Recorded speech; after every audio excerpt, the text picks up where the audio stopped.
Hi, I'm doctor Shailaja Ekambaram, SheSafe breast and piles clinic, Nellore. ఈ రోజు నా ఓపీకి ఒక బ్రెస్ట్ లంప్ పేషెంట్ వచ్చారు. ఆ పేషెంట్ గురించి మీతో షేర్ చేస్తాను. ఈ పేషెంట్ నా దగ్గరికి 3 years బ్యాక్ కూడా బ్రెస్ట్ లంప్ తో వచ్చారు. ఆ బ్రెస్ట్ లంప్ తో వచ్చినప్పుడు అంటే ఒక 40 years ఫీమేల్. ఆ బ్రెస్ట్ లంప్ తో వచ్చినప్పుడు ఆమెకి అల్ట్రాసౌండ్ చేసి ఎగ్జామిన్ చేసి ట్రూకట్ బయాప్సీ అడ్వైజ్ చేశాను. ట్రూకట్ బయాప్సీలో తనకి ఫిల్లోత్స్ ట్యూమర్ అని వచ్చింది. అప్పుడు సైజ్ ఆఫ్ ద లంప్ ఒక 2 to 3 centimeter ఉండింది. సో ఫిల్లోత్స్ ట్యూమర్ అని వచ్చినా కూడా నేను తనకి ఎక్సిషన్ అడ్వైజ్ చేశాను అనమాట. అంటే వాళ్ళు అడిగిన క్వశ్చన్, మేడం ఇదేం చెడ్డది కాదు కదా అంటే, చెడ్డది కాదమ్మా, బట్ రికరెన్స్ వచ్చే ఛాన్స్ ఉంటుంది, సో ఖచ్చితంగా మీరు సర్జరీకి వెళ్ళాలి అని చెప్పాను.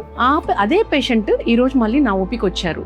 ఇప్పుడు సైజ్ ఆఫ్ ద లంప్ ఎలా ఉందంటే 7 to 8 centimeter వరకు పెరిగి అగ్రెసివ్ గా, అంటే ఎప్పటి నుంచి సైజ్ పెరిగింది అంటే విత్ ఇన్ 6 months లో సైజ్ చాలా ఇంక్రీజ్ అయింది అని చెప్పారు. అందుకని టెన్షన్ తో మన దగ్గరకు వచ్చారు. ఇప్పుడు ఫిల్లోత్స్ ట్యూమర్ తను నెగ్లెక్ట్ చేయడం వల్ల ఏమైంది, మళ్ళీ ఇంకోసారి ట్రూ కట్ చేయడం వల్ల బార్డర్ లైన్ ఫిల్లోత్స్ ట్యూమర్ అని వచ్చింది. సో మనం అంతకు ముందే కానీ చేసుంటే మనం ఆ లంప్ వరకు తీసేసి మనం ఎవ్రీ 3 months కి 6 months కి చెకప్ లో ఉంటే సరిపోయి ఉండేది. ఇప్పుడు 6 to 8 centimeter almost whole of the breast occupy ఉండడం వల్ల మనం జస్ట్ ఆ లంప్ వరకు తీసినా కూడా తిరిగి వచ్చే ఛాన్సెస్ ఉంటుంది.